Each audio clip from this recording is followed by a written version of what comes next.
Once upon a time there was a crocodile called Shirley who lived in a swamp. She was lonely, and the swamp was full of rubbish. There was no one to say kind words to her or to laugh with.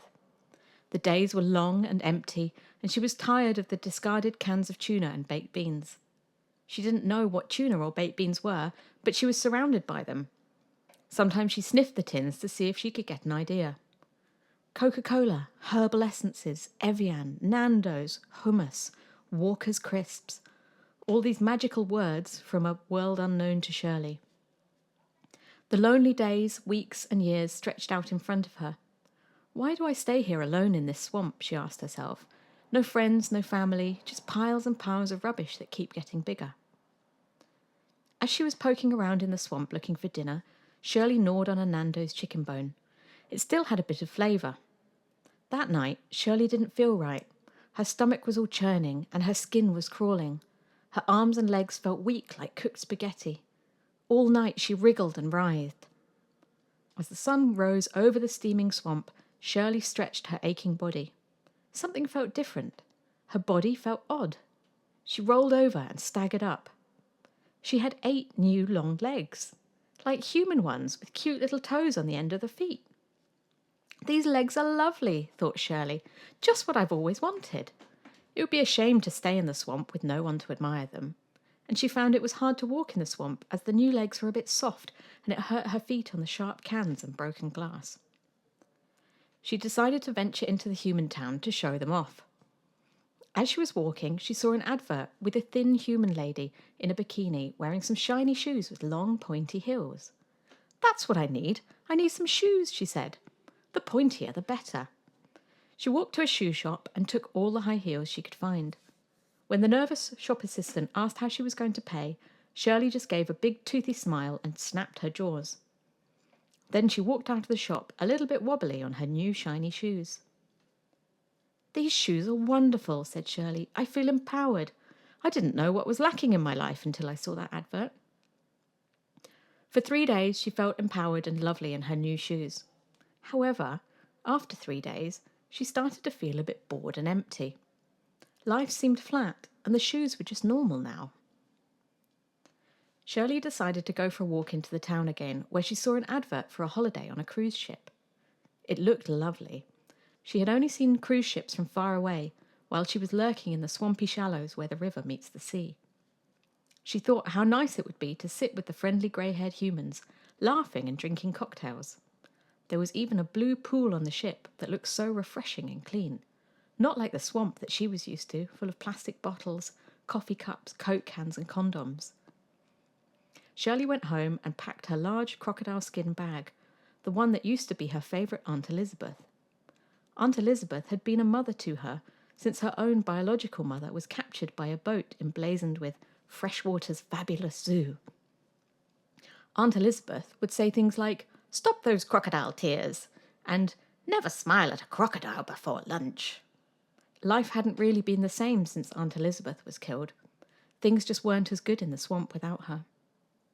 It had been a stroke of good fortune that Shirley had spotted her distinctive scaly markings on a boat of day trippers and had snapped the bag off the side of the boat to a chorus of screams. There was a bottle of champagne and a Chanel lipstick in the bag, which Shirley thought would have pleased Elizabeth very much.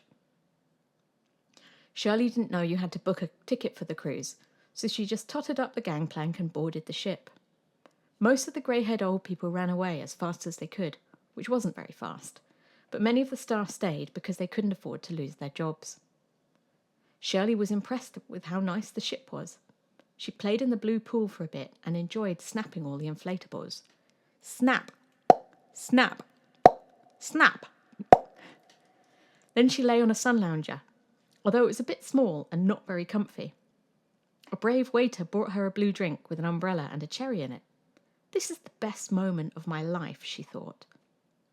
Shirley lay there slurping and feeling brilliant, but soon that old feeling of dissatisfaction began to creep over her. It was boring just lying there, and the blue drink was gone too quickly.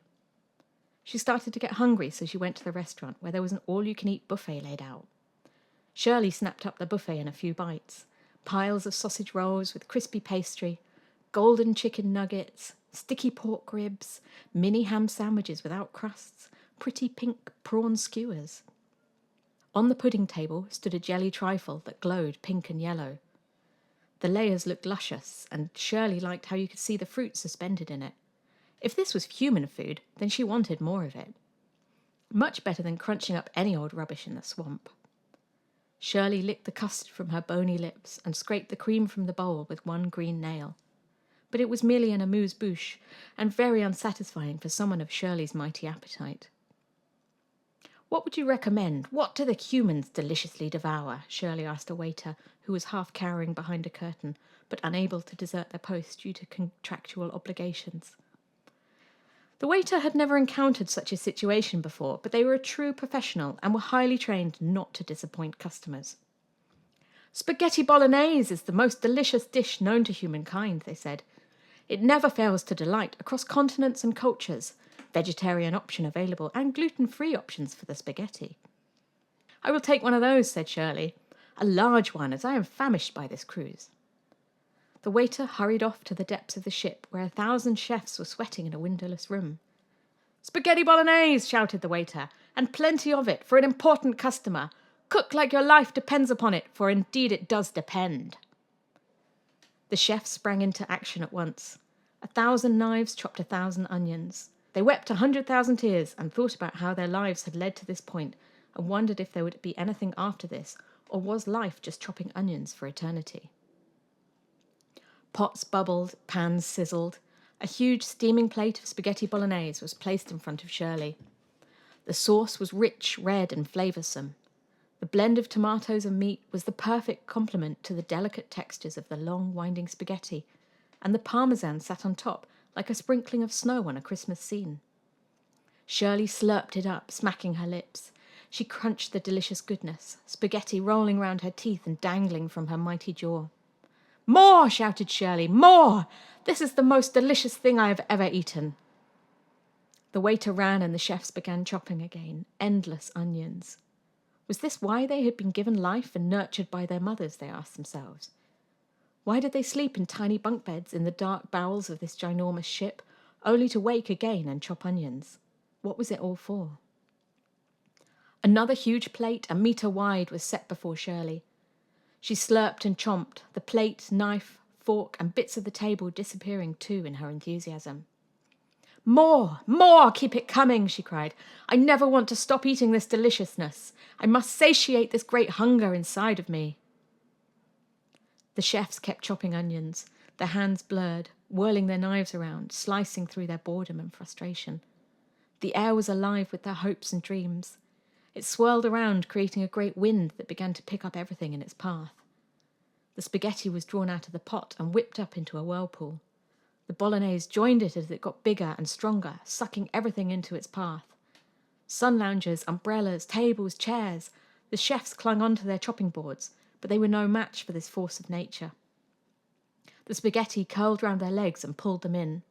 It wrapped around Shirley. Her tail, her arms, her legs became entangled and sucked into the mess. Shoes, teeth, and all, the strength of it tearing her limbs apart. A black hole opened in the centre, and the ship was sucked from the inside out, followed by the ocean, which was slurped up like a milkshake. Shirley's crocodile skin bag opened, and the soul of Aunt Elizabeth was drawn out, with a long cry of, "Scream if you want to go faster!" which was just like her, as she loved life, even in death.